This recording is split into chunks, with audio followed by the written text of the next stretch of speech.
Buenas tardes, profesor. Hoy voy a hablarles sobre la prisión preventiva y la posterior absolución o sobreseimiento. Nombraremos 9 puntos que iremos desarrollando a lo largo de este video.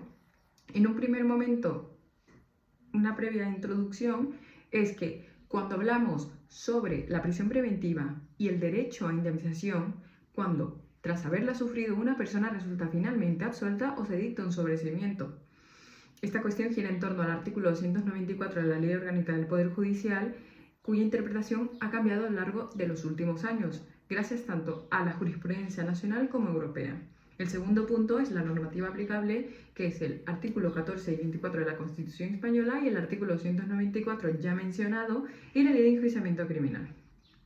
El tercer punto, hay que recordar que la prisión preventiva es una medida cautelar de carácter excepcional ya que afecta directamente a los derechos fundamentales tales como la libertad personal y la presunción de inocencia principalmente.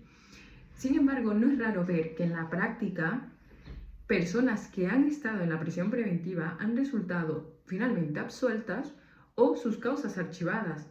Hay que preguntarse aquí, ¿qué pasa con el daño que les han causado? Luego tenemos que el artículo 294 de la Ley Orgánica del Poder Judicial en un comienzo fue interpretado en el que solo se reconociera la indemnización cuando el hecho imputado no existiera.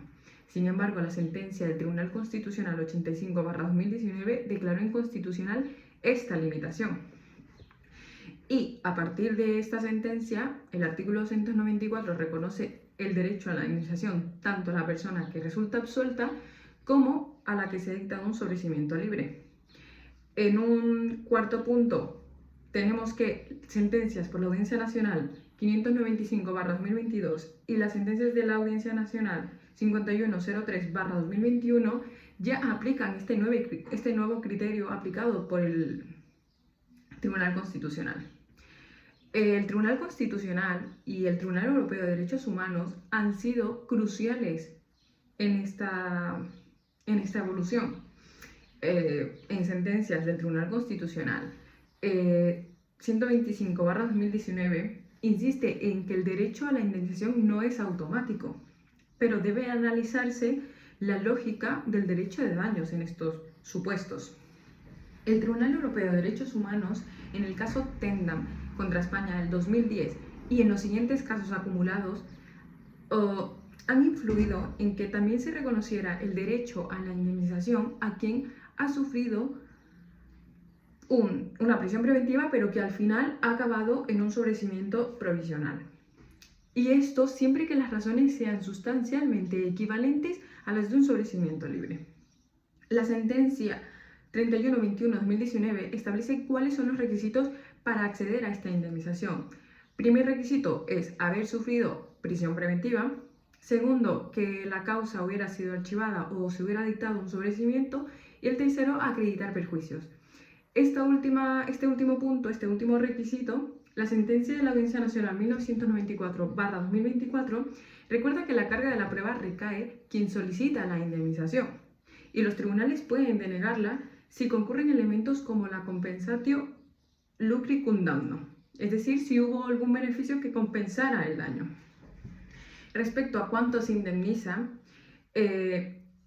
el artículo 194 de la Ley Orgánica del Poder Judicial establece que se tiene que tener en cuenta el tiempo que se estuvo en prisión y las consecuencias familiares y personales. La sentencia 3732/2021 establece que esta valoración debe hacerse de forma progresiva y que cuanto más tiempo en prisión, mayor indemnización. También se tienen que tener en cuenta datos como la salud, la edad, la pérdida de trabajo.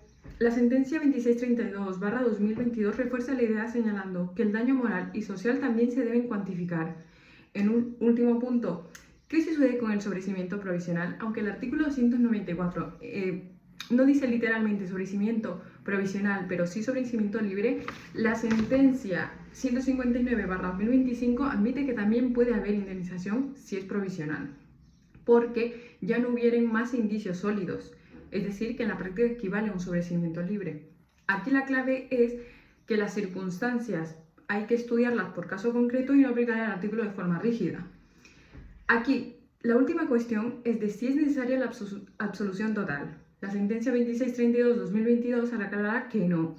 Si la prisión preventiva se acordó por varios delitos y el principal es inexistente, pero igualmente habría derecho a indemnización, aunque la persona sea condenada por un delito menor que no hubiera motivado la prisión preventiva. Gracias.